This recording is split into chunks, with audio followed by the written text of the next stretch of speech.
बिस्मिल्लाहिर्रहमानिर्रहीम। अस्सलाम वालेकुम। आज का हमारा topic vitamin D3। Vitamin D3 injection की सूरत में, ड्रॉप की सूरत में और कैप्सूल की सूरत में मौजूद होता है। आजकल हमारे माशरे में विटामिन D3 की कमी बहुत ज़्यादा पाई गई है। बहुत से नौजवान, बुजुर्ग और छोटे बच्चे बहुत ज़्यादा विटामिन D3 कमी का शिकार हैं। विटामिन D3 की कमी होने की वजह से हमें सेहत के बहुत से मसाइल का सामना करना पड़ता है।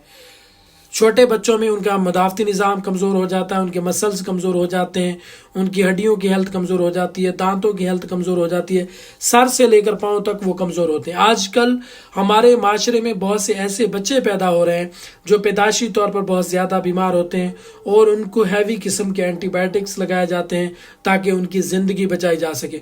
ज़िंदगी तो उनकी बच जाती है लेकिन वो बहुत ज़्यादा कमज़ोर हो जाते हैं, बहुत ज़्यादा थक जाते हैं, जिसामत में कमज़ोर हो जाते हैं।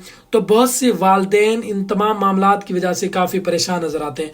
जब वो अपने डॉक्टर से रजू करते हैं तो डॉक्टर से फरमाइश करते हैं कि डॉक्टर साहब हमारा बच्चा को कोई ऐसा सप्लीमेंट रिकमेंड कर दें जिससे इस्तेमाल करने के बाद हमारे बच्चे के अंदर जो हमारे बच्चे की ग्रो है बेहतर तरीके से हो, उसके मसल्स बेहतर हों, उसकी हार्ट हेल्थ बेहतर हो, उनकी बोन की हेल्थ बेहतर हो, उनकी हड्डियों का निज़ाम जो है वो बेहतर हो, ओवरऑल के तमाम तरह की जो उसकी हेल्थ है वो बेहतर हो, उसके आंतों का निज़ाम बेहतर हो। और ऐसे बच्चे जो कमज़ोर होते हैं, वो बार बार बीमार होते रहते हैं, उनके लिए विटामिन D3 के ड्रॉप बहुत ही इम्पोर्टेंट है और इनका इस्तेमाल उनमें फ़ायदा मंद देता है।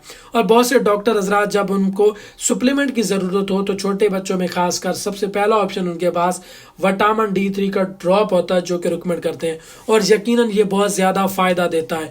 ऐसे बच्चे जो कमज़ोर हैं, जिनका मदाफ़ती निज़ाम कमज़ोर है, जिनके मसल्स कमज़ोर हैं, जिनकी ओवरऑल तमाम तरह की हेल्थ कमज़ोर है, उनके अंदर अगर आप विटामिन D3 के ड्रॉप से ऐड करते हैं तो यकीनन उनको बहुत ज़्यादा फ़ायदा होगा। बड़ों में इसका इंजेक्शन इस्तेमाल कराया जाता है, कैप्सूल फार्म में भी लिया जाता है।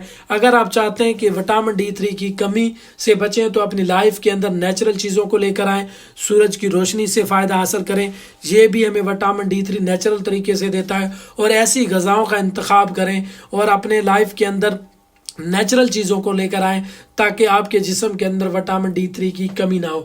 आजकल दौरे जदीद में मुख्तलिफ़ किस्म की खुराकें होने के बावजूद विटामिन D3 की कमी बहुत ज़्यादा पाई जाती है।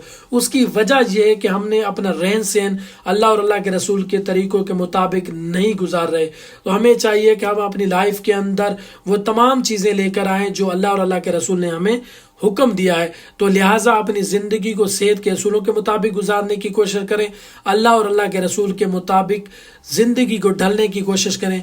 यकीनन आपको किसी किस्म के कोई सप्लीमेंट लेने की ज़रूरत नहीं पड़ेगी, किसी किस्म की आपको कोई दवाइयाँ लेने की ज़रूरत नहीं पड़ेगी। और अपनी लाइफ के अंदर नेचुरल चीज़ों को लेकर आएँ, नेचुरल माहौल को लेकर आएँ, हर तरह की हेल्थ के अंदर, हर तरह के निज़ाम के अंदर नेचुरल चीज़ें आएंगी और हमारी आने वाली जो नस्लें हैं वो भी मुख्तलिफ़ किस्म की बीमारियों से बच सकेंगी। आजकल बहुत से बच्चे जो बीमार हैं वो उनमें सबसे बड़ी वजह ये होती है कि सेल्फ मेडिकेशन के तौर पर हमारे माशरे में बहुत से लोग जो दवाइयों का इस्तेमाल कर लेते हैं, उनकी वजह से हमारी इम्यूनिटी सिस्टम बहुत कमज़ोर हो जाती है और हमें फट से जब भी कोई नज़ला, ज़ुकाम, खांसी हुई, थोड़ा सा इन्फेक्शन हुआ तो हम फौरी तरफ दवाइयों की तरफ चले जाते हैं और इतने हैवी किस्म के एंटीबायोटिक डॉक्टर की हदायत के बगैर इस्तेमाल कर लेते हैं जो हमारी सेहत का बेड़ा गर्क कर देते हैं और हम फिर मुख्तलिफ़ किस्म के विटामिन का सहारा लेना पड़ता है। इसीलिए इसकी सबसे बड़ी वजह मेरी नज़र में यही भी है कि हम जो सेल्फ मेडिकेशन के तौर पर इतनी हैवी किस्म के एंटीबायोटिक डॉक्टर की हदायत के बगैर इस्तेमाल कर लेते हैं, इससे हमारा इम्यून सिस्टम कमज़ोर हो जाता है और हमें बहुत सी बीमारियां घेर लेती हैं। फिर हम जब मुख्तलिफ़ किस्म के मल्टीविटामिन सप्लीमेंट इस्तेमाल करने पड़ते हैं। तो इसीलिए अगर आप चाहते हैं कि इन तमाम तरह के मसाइल से बचें तो अपनी लाइफ के अंदर नेचुरल चीज़ों को लेकर आएँ और सेहत के असूलों के मुताबिक ज़िंदगी गुजारें और हमेशा दवाइयों का इस्तेमाल डॉक्टर की हिदायत के मुताबिक करें।